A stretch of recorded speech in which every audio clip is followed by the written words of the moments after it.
Bienvenidos a un nuevo podcast con video de Deportes Inc. Yo soy Michelle Richaud y conmigo, como la semana pasada, José Pablo Arnau. JP, ¿cómo estás?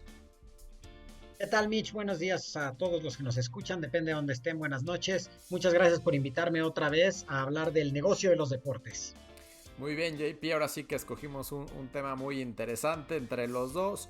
Vamos a hablar del regreso de una liga que había muerto o aparentemente había muerto en marzo, la XFL, esta liga que más o menos complementa a la NFL. Vamos a hablar de esto porque Dwayne The Rock Johnson encabeza el grupo de empresarios que la compraron. ¿Cuál es tu primera impresión?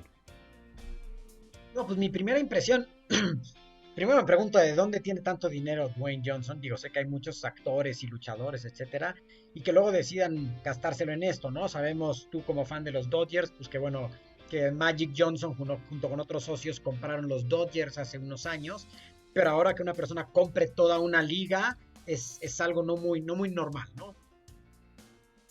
Bueno, creo que en este podcast podemos discutir las razones por las cuales le es interesante a The Rock Johnson comprarlo y por qué a sus posibles, ahora sí que business partners o corporate partners, les puede ser interesante hacer negocios con Dwayne The Rock Johnson.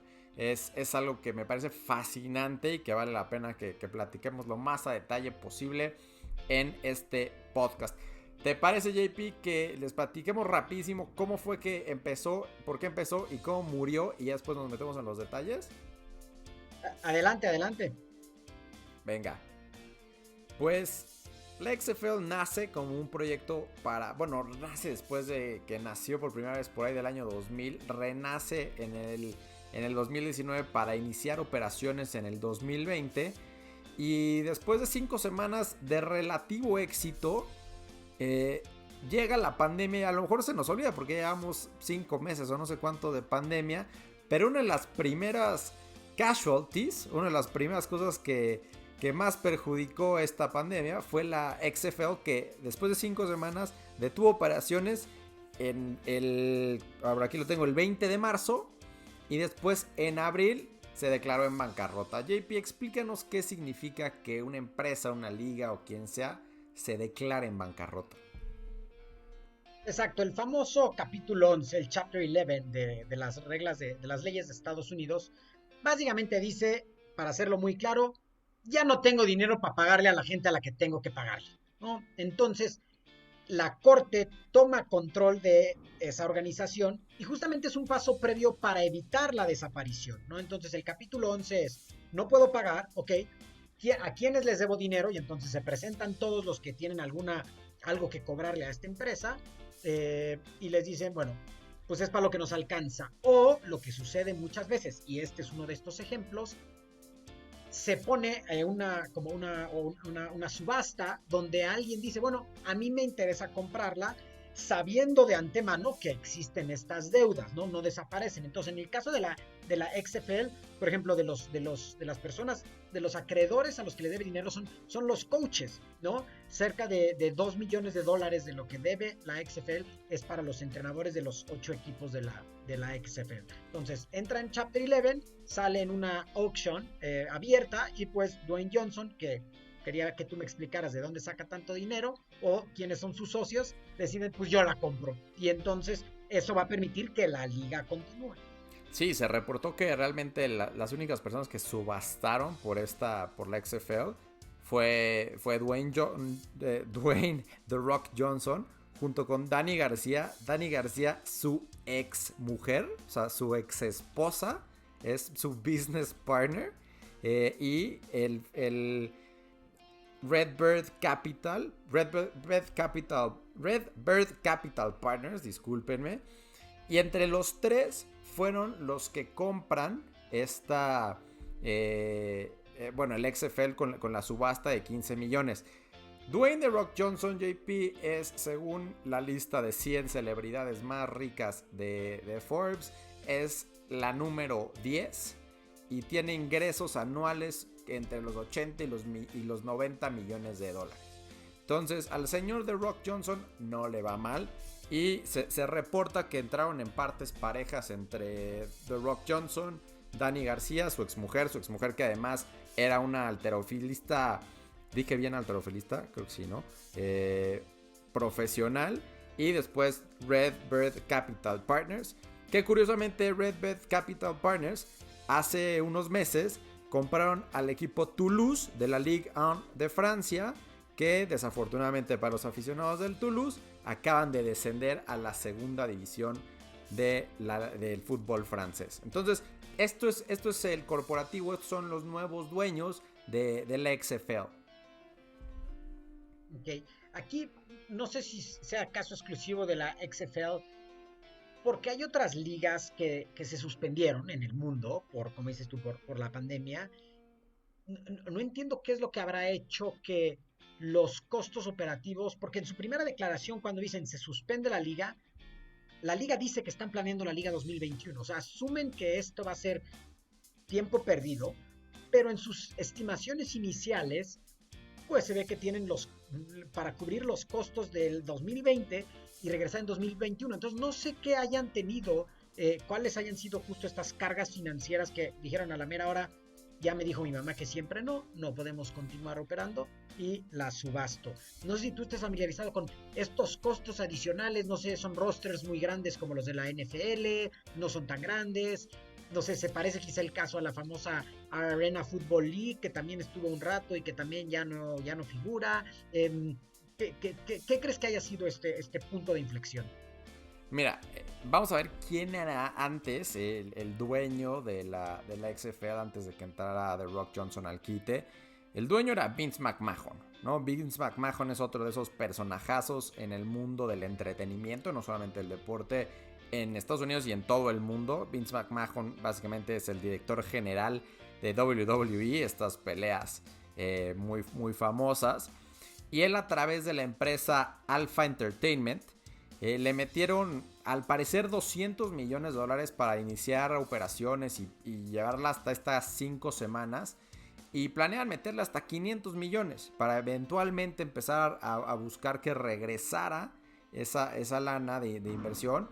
Pero pues se da cuenta después de a lo mejor un mes entre la suspensión de las actividades a que se declaran en bancarrota, que pues el coronavirus era una cosa seria. A lo mejor al principio estamos hablando de marzo, abril. O sea, ahorita ya estamos, pues todavía dice que ya sabemos más bien mucho del coronavirus, pero 5 meses después como que no sabemos tanto. Pero imagínate, en marzo, abril se sabía todavía menos.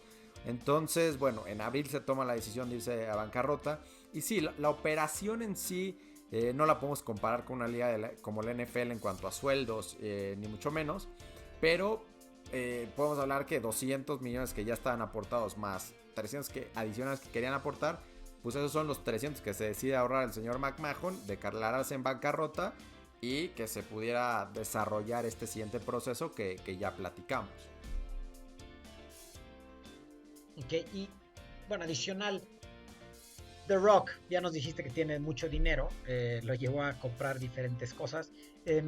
¿Cuál crees que sea el atractivo que vea él en esta liga, ¿no? ¿Por qué invertir en esto en vez de comprarse un equipo de la NFL?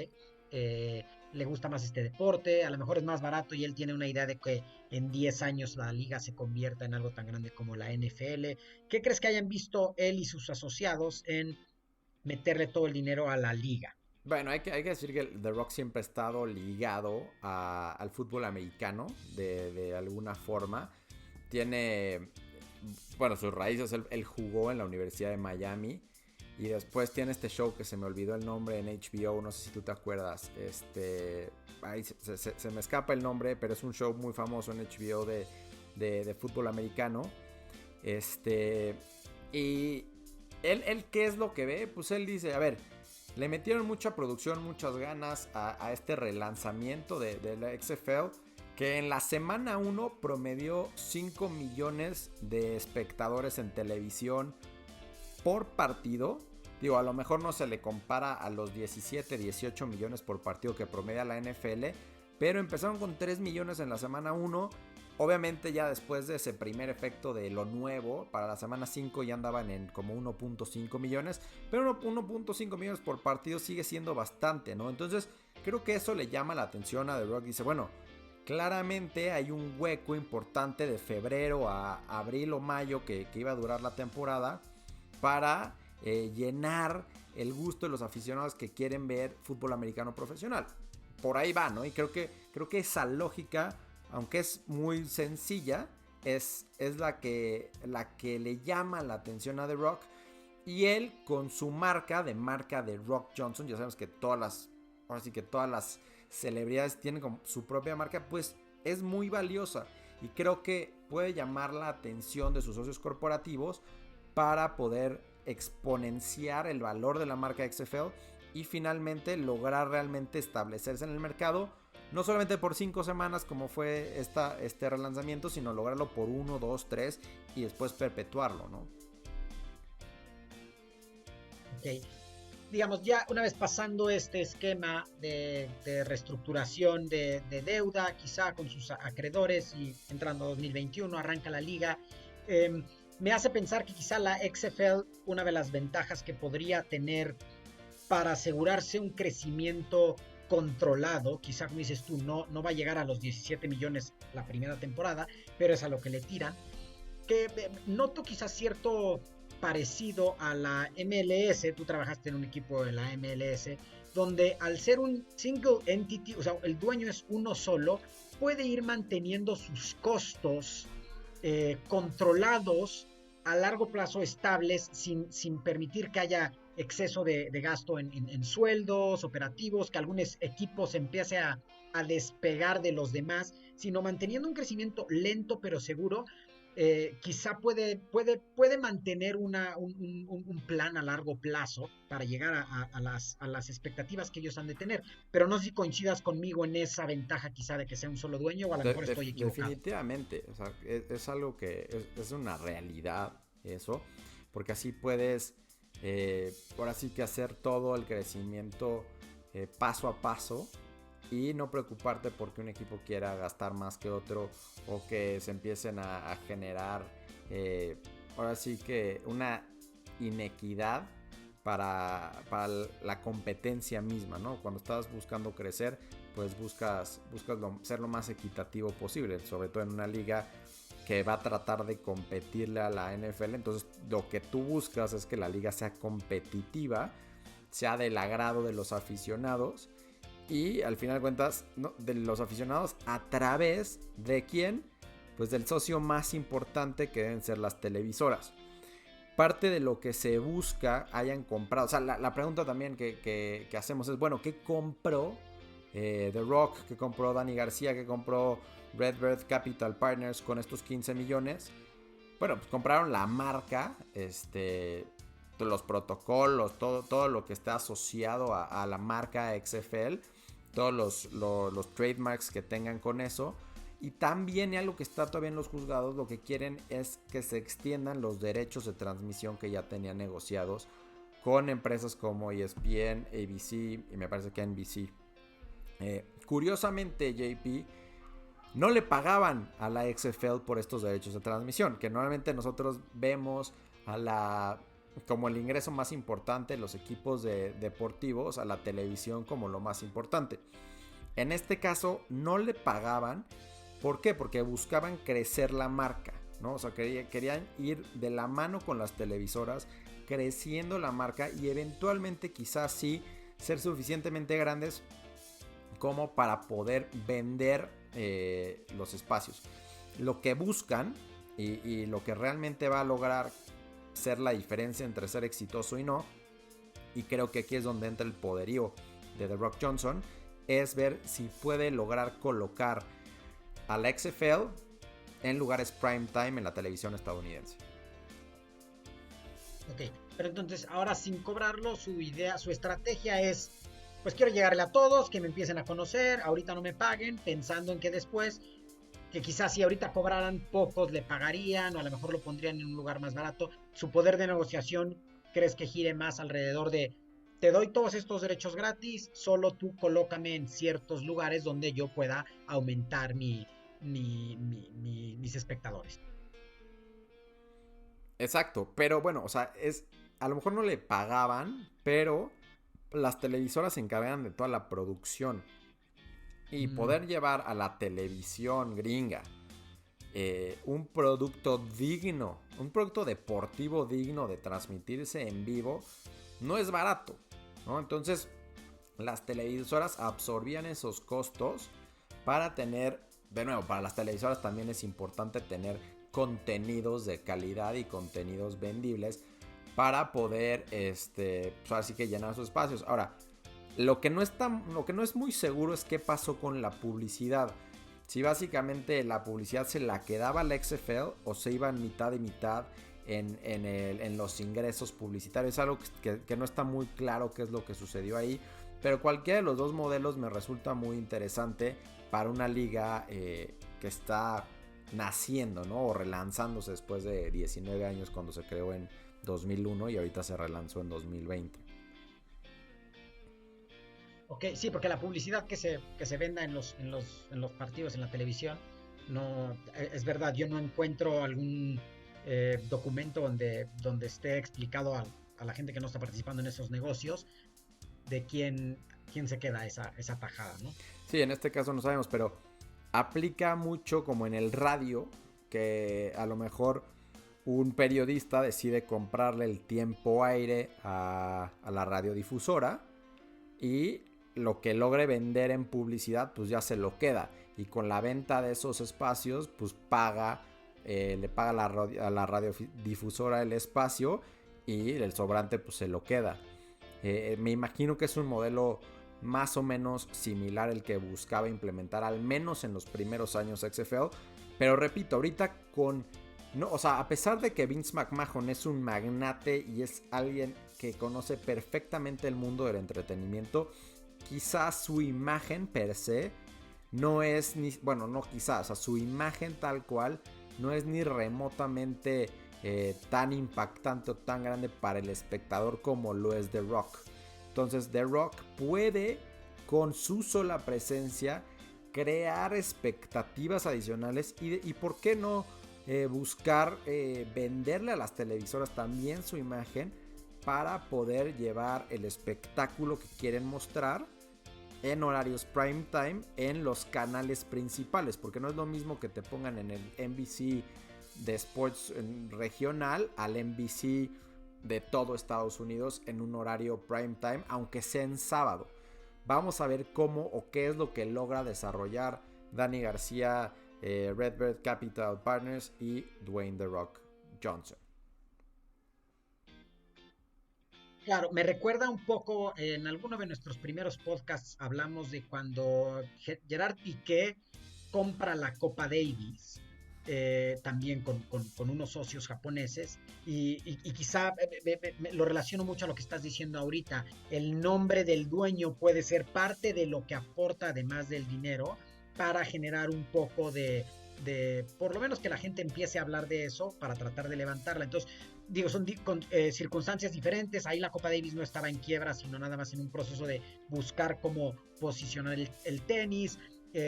Gerard Piqué, siendo aficionado al tenis desde hace mucho tiempo, ya quería crear como el equivalente al mundial de fútbol, pero en tenis, y por eso reestructura cómo funcionaría la Copa Davis desde hace un par de años. Entonces, noto cierto parecido ahorita que lo dices con que el mismo dueño aporta algo entre los fanáticos. Sí, y haciendo también ahí el comparativo con ello, hay algunos, a lo mejor de los mejores jugadores del tenis están en contra y algunos a favor. Entonces también parte del reto que tiene tanto Piqué con su nueva Copa Davis como Dwayne The Rock Johnson es tratar de llevar el mejor talento posible a la competencia. Parte de lo que se le cuestionó a la XFL en sus primeras 5 semanas, ya hablando un poco de lo deportivo, fue que había muy pocos puntos por partido, ¿no? Que quizás no estaban llevando al mejor talento. Y bueno, pues eso es obvio, el mejor talento se está yendo a la NFL. Pero bueno, entonces, ¿cómo puede hacerle The Rock con su imagen? No solamente convencer a las televisoras, no solamente convencer a los aficionados, pero también convencer a los mejores atletas, a los mejores jugadores para irse a la XFL. A lo mejor lo que están buscando es, bueno, no llevarse a los quarterbacks suplentes de toda la historia de la NFL como lo trató la primera versión del XFL, sino a lo mejor pues hacer el brinco directo de jugadores estrella del fútbol americano colegial, y quizás no los 5 mejores o 10 mejores quarterbacks, pero a lo mejor estrellas que sean en mercados locales. O sea, los Tim Tebows a lo mejor, en lugar de tratar de brincar a la NFL donde pues, por sistema no van a poder ser estrellas, pero que ya son estrellas en lo colegial, a lo mejor irse al XFL. Algo así, algo también va a tener que hacer desde el punto de vista deportivo. Son muchos retos y es algo que bueno, todavía no se finaliza porque este viernes 7 de agosto estamos grabando esto el martes 8, saldrá mañana miércoles 5 al diferente canal de Spotify, YouTube y demás que tenemos en Deportes Inc. Pues el viernes va a pasar por el juez y se espera que el juez ya apruebe la compraventa del XFL después de que se hayan ido a bancarrota en el Chapter 11, como ya nos explicaste al principio. Okay. Bien, no, sí, será muy interesante la parte que dices donde entra el dinero y se vuelve recién el puente a la parte deportiva. Porque estoy viendo, por ejemplo, que para esta temporada el sueldo promedio en la XFL era $55,000, sí. ¿no? Cosa y que pues no se compara parece que el mínimo de la NFL rondaba el $500,000, entonces sí, quizás es la limitante que va a tener, ¿no? Sí, más con el nuevo contrato colectivo de la NFL están buscando subir ese a $500,000, andaba por ahí de los 300 y esperan que para el 2030 pues ya esté prácticamente en el $1,000,000 el salario mínimo. Finalmente, nada más para decir, tampoco había puros maletas en la XFL, ¿no? O sea, al final, después de 5 semanas, 31 jugadores lograron pues llenarle el ojo a scouts de la NFL y se fueron y firmaron contratos con equipos de la NFL. Ahora veremos si logran realmente quedarse para la temporada 2020 en la NFL. Y otros 6 se fueron a la CFL, que es la Canadian Football League. Entonces, talento sí había, pero nada más no el mejor. Y bueno, pues habrá que ver qué sucede. JP, creo que fue uno de nuestros podcasts más interesantes que hemos grabado en los últimos momentos. No sé si quieras agregar algo más antes de irnos. No, muy interesante, esperemos ver cómo revive, porque a todos los que nos gustan los deportes, pues siempre es bueno que haya diferentes ligas. Llega el final, llega el Super Bowl y la gente que ama la NFL está triste porque tendrá que esperar otros 7 meses sin fútbol americano, y esta era una buena opción para llenar ese huequito, ¿no? Lo era y tenía un buen liderazgo. Antes de irnos, decir que Oliver Luck, el papá del recién retirado Andrew Luck, era el comisionado y de hecho está demandando a Vince McMahon y a Alpha Entertainment, que era el parent company del XFL, por el despido injustificado. Entonces veremos qué pasa con Oliver Luck, si se mantiene, si de plano se va, si resuelve los problemas en la corte, ya sea con Vince McMahon o con The Rock Johnson. Muchas cosas por ver, seguramente las estaremos publicando en deportesinc.com, entonces denle seguimiento a deportesinc.com, nuestras redes sociales. Estamos creando infografías padrísimas en Instagram, obviamente estos videos que están yendo directo a YouTube, Twitter con más contenido, y el sitio, bueno, cada vez más y más contenido interesante sobre los negocios del deporte. JP, muchas gracias y hasta la próxima. ¿Tus redes sociales, JP? Mis redes sociales me encuentran como Arnau Sport. Otra vez, muchísimas gracias, Mitch, por invitarme a esto. Gracias a todos los que nos escuchan en el podcast, en Spotify, en iTunes, y desde hace unas semanas ya, en YouTube también. Listo, gracias y hasta la próxima.